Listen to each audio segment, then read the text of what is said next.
So, breaking news in the Nolan Wells case is sad news, you guys. This is a horrible update.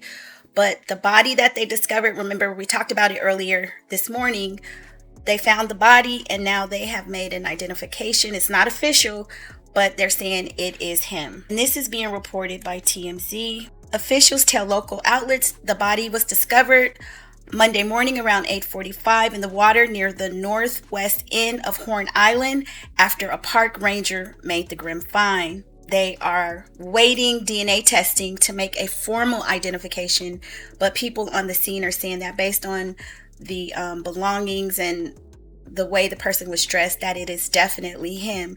There's no reason to believe it's not him. His mom has also made a statement or posted. She says, "I want to thank our family and friends and community, the United Cajun Navy, local law enforcement, and everyone involved for all of the love, support, resources over the last few days.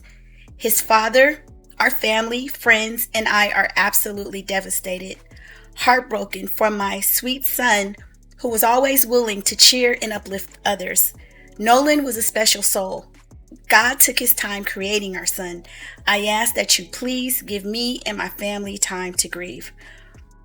So it sounds like the family, of course, they've been notified and they're starting to accept the fact that it's him. Okay, so if you even look at the pictures that they showed of him and the group of boys, it is kind of suspicious. The first thing you see is like, why is he the only one missing? I mean, you know, the elephant in the room. Why is the black kid the only one gone? So I went poking around because maybe something happened. Did he wander off by himself? United Cajun Navy, one of the officers made a post. So I went onto that page just to kind of see, you know, what they were saying on the Facebook post. And that's where you get a lot of your information. So I was going down, and of course it's people who lived there or knew him, you know, kind of giving updates because they're sharing information. And so before and some of these go back to, as far as yesterday when people started talking online about what was going on. These are some of the locals.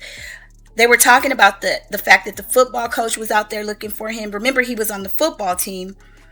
He was 18 and he was going to a community college. So a lot of people, after they saw who he was with, they started being suspicious. So one person posted, start pulling phone records of the friends to see what communication has been made between them since the incident.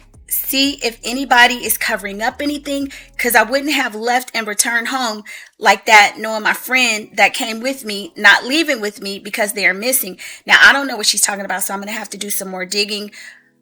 I don't know if she's insinuating that some of the friends went home, they left without him. I don't know. Somebody says, where's the boat and the guys he went with? Great question. And then, I don't know if this is true, you guys, but I'm just giving you what they're posting online. This person posted today, apparently one of the boys was fighting with Nolan, and one of the boys' mothers is a judge.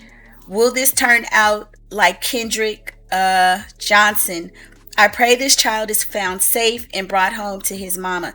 Okay, so this person posted that.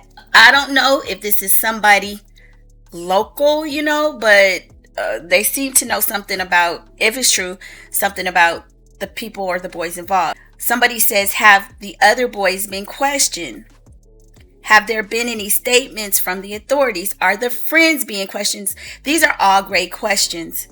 Since they have the phone trace, the phones that stayed in close contact to his phone for the longest, it do not make sense. His phone is on the boat and he was on land. Okay, that's kind of weird too. No teen leaving their phone on the boat. Exactly. You wouldn't leave your phone. It should be easy for the friends to explain he never made it back to the boat. That phone on the boat says that was his last location.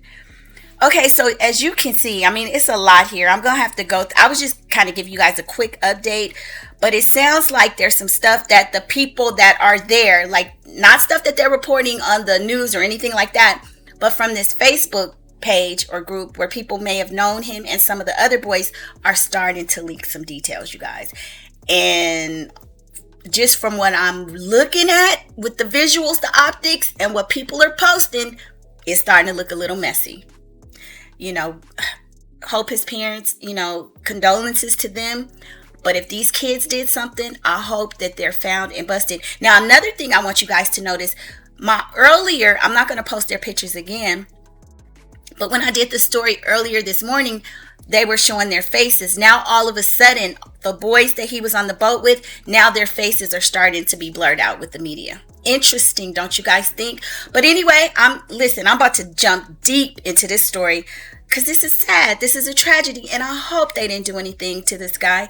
But like some of the things that they're saying about the phone on the boat and all of this stuff, we really got to unravel this to figure out what's going on. But I'll see you guys on the next video. I'll probably do another one a little bit later today after I start combing through different reports and everything. I'll see you on the next video. Bye. Y'all let me know if you think it sounds like foul play, because it's starting to look like foul play to me. I hope not, but it's starting to look that way.